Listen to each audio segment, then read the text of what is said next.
নমস্কার বন্ধুরা, world from ড্রোনের আরও একটি নতুন ভিডিওতে আপনাদের সবাইকে স্বাগত।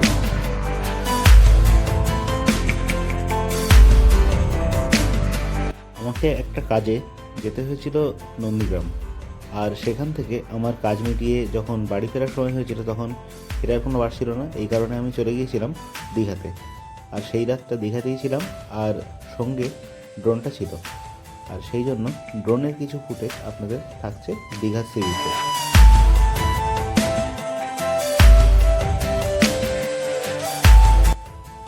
ছোট্ট একদিনের দীঘার কিছু ছোট ছোট ভিডিও দিয়ে সাজানো থাকছে এই দীঘা স্পেশাল সিরিজ।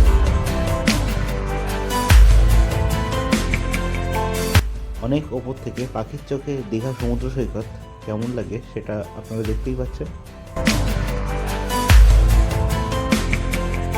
আগের দিন খুব ভোরে আমরা বেরিয়ে গিয়েছিলাম, আর নন্দীগ্রামে কাজ মিটিয়ে চলে গিয়েছিলাম দীঘা। সকালে ঘুম থেকে উঠতে একটু দেরি হয়ে গেল, আর এখন বাজে 6:30। সূর্য উঠে গেছে অনেকটা ভোরে। বেরিয়ে পড়েছি সমুদ্রে ধারে যাওয়ার জন্য।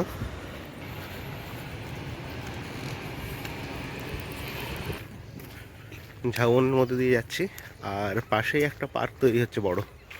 কাল রাতে যখন দীঘা এসেছিলাম তখন এই রাস্তা দিয়ে যাইনি, অন্ধকার ছিল, আর রাত তখন 8:30 বেজে গেছিল। সূর্য অনেকটাই উঠে গেছে ওপরে। এখান দিয়েই একটা বড় পার্ক তৈরি হচ্ছে, আর এই ঝাউবনের মধ্যে দিয়ে আসার রাস্তা। আগে এটা পুরোটাই ঝাউবন ছিল, এখন গাছটা অনেক কাটা হয়ে গেছে। সকালের ট্রেন বেরিয়ে যাচ্ছে পাঁশকুড়া লোকাল। এই সাইডে ঝাউবনটা একটু আছে কিছু।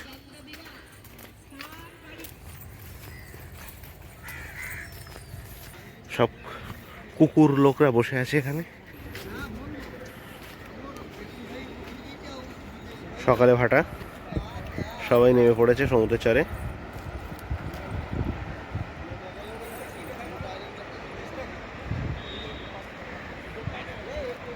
এই হচ্ছে কুকুর লোক। সকালের দীঘার আকাশ খুবই পরিষ্কার ছিল, আর রোদ উঠেছিল খুব সুন্দর।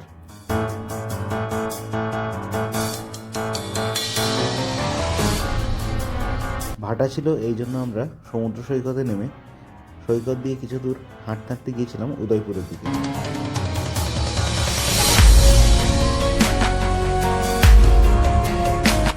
অনেক লম্বা জাল টেনে তুলেছিল জেলেরা, আর সেখান থেকে মাছ ধরছিল, সেটাও আপনারা দেখেছেন এর আগে।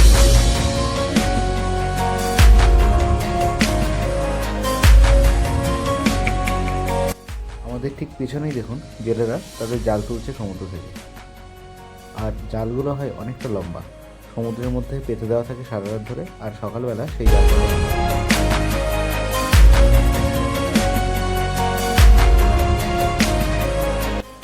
আমাদের ঠিক পাশেই আছে দীঘার ঢেউসাগর পার্ক।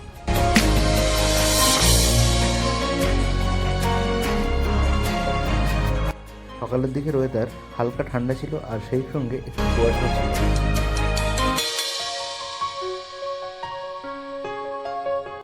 এই দিন আমাদের হাতে বেশি সময় ছিল না, তাই আমরা সমুদ্রে সেরকম নামতে পারিনি, বা সমুদ্র স্নানটা এবার আর করা হয়নি।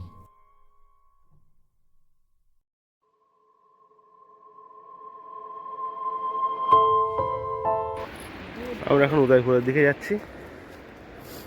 সকালবেলা অনেকটাই ভিড়, খালি এখন। ওই দূরে মাছ ধরা জাল তুলেছে।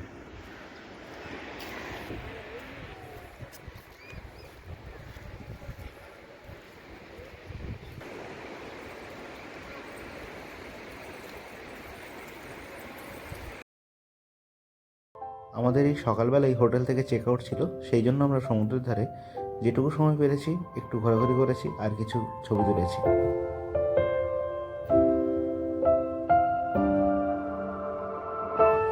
ওই দূরে নৌকা দেখা যাচ্ছে, ওই নৌকার ওখান থেকে জালটা এসছে পাড় পর্যন্ত।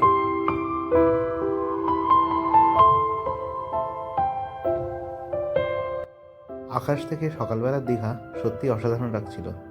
পুরো সৈকত জুড়ে মানুষজন খুব কম ছিল, আর এই সময়টা অফ সিজন, সেই কারণে ভিড় অনেকটাই কম ছিল।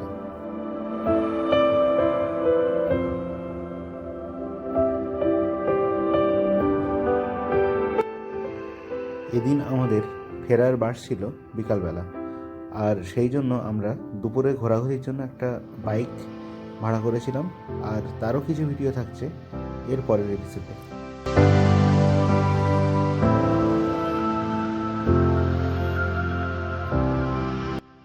বাইক ভাড়া করে দীঘায় সাইট সিন বেশ ভালোভাবেই করতে পেরেছিলাম, আর সৈকত সুন্দরী বা মেরিন ড্রাইভ রোড দিয়ে আমরা চলে গিয়েছিলাম। সমুদ্রের ধারে এখন জাল তোলা চলেছে, সেদিকে নিয়ে যাচ্ছি।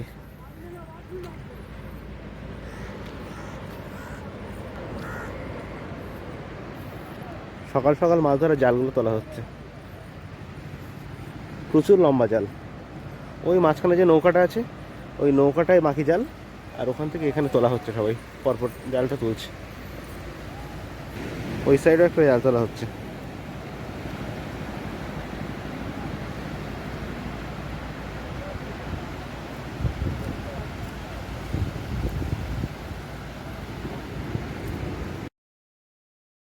বাইক নিয়ে আমরা সোজা চলে গিয়েছিলাম মেরিন ড্রাইভ রোড দিয়ে মন্দারমণি, আর যাওয়ার পথে আমরা দেখে নিয়েছিলাম তাজপুর আর সেই সঙ্গে শঙ্কর।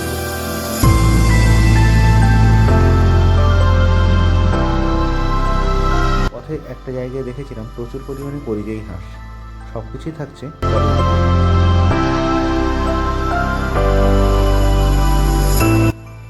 বিকেলে ফেরার আগে আমরা আরও চলে গিয়েছিলাম উদয়পুর সি বিচ পর্যন্ত।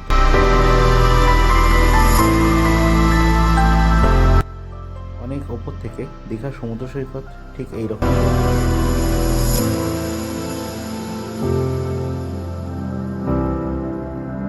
ওয়ার্ক ফ্রম ড্রোনে এইরকমই কিছু ভিডিও দিয়ে সাজানো থাকছে আমাদের এপিসোডগুলি।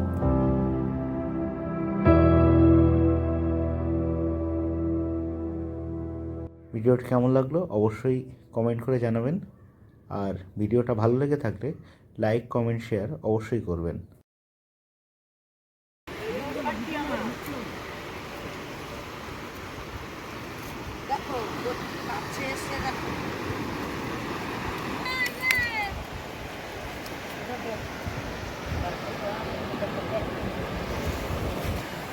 জল এসে গেছে।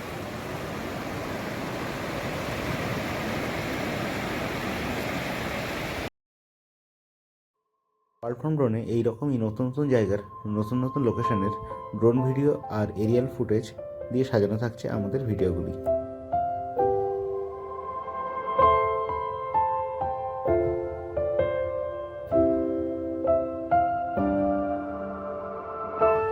নতুন নতুন লোকেশনের এইরকম এরিয়াল ফুটেজ আর সেই সঙ্গে ড্রোন ভিউ পেতে অবশ্যই নিয়মিত ফলো করবেন ওয়ার্ল্ড ফ্রম ড্রোন চ্যানেলটাকে।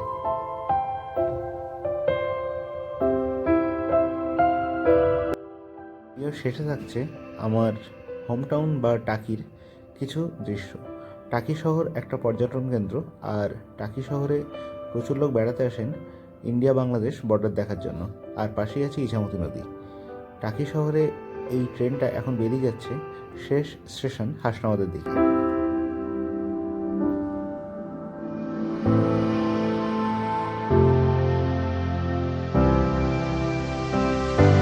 বাড়ি থেকে ড্রোনের রেঞ্জ আর ভিডিও ট্রান্সমিশন চেক করার জন্য ড্রোনটা পাঠিয়ে দিয়েছিলাম টাকি স্টেশন, প্রায় 2 কিলোমিটার দূরে। সেখান থেকে খুব সুন্দর ভিডিও ফুটেজ পেয়েছিলাম।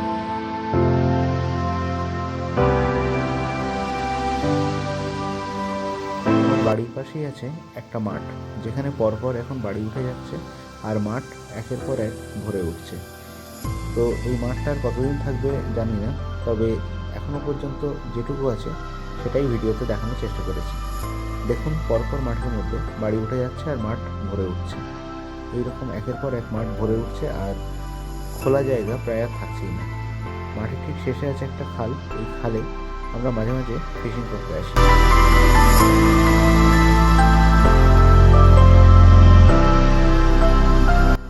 ওয়ার্ল্ড ফ্রম ড্রোনের দীঘা স্পেশাল সিরিজের ফার্স্ট এপিসোড এখানেই আমি শেষ করছি। ভিডিওটা কেমন লাগলো অবশ্যই কমেন্টে জানাবেন, আর ভিডিওটা ভালো লাগলে লাইক কমেন্ট শেয়ার অবশ্যই করবেন। তো দেখা হচ্ছে পরের এপিসোডে খুব তাড়াতাড়ি। সবাই ভালো থাকবেন, সুস্থ থাকবেন, ওয়ার্ল্ড ফ্রম ড্রোন চ্যানেলের ভিডিও দেখতে থাকবেন। টাটা।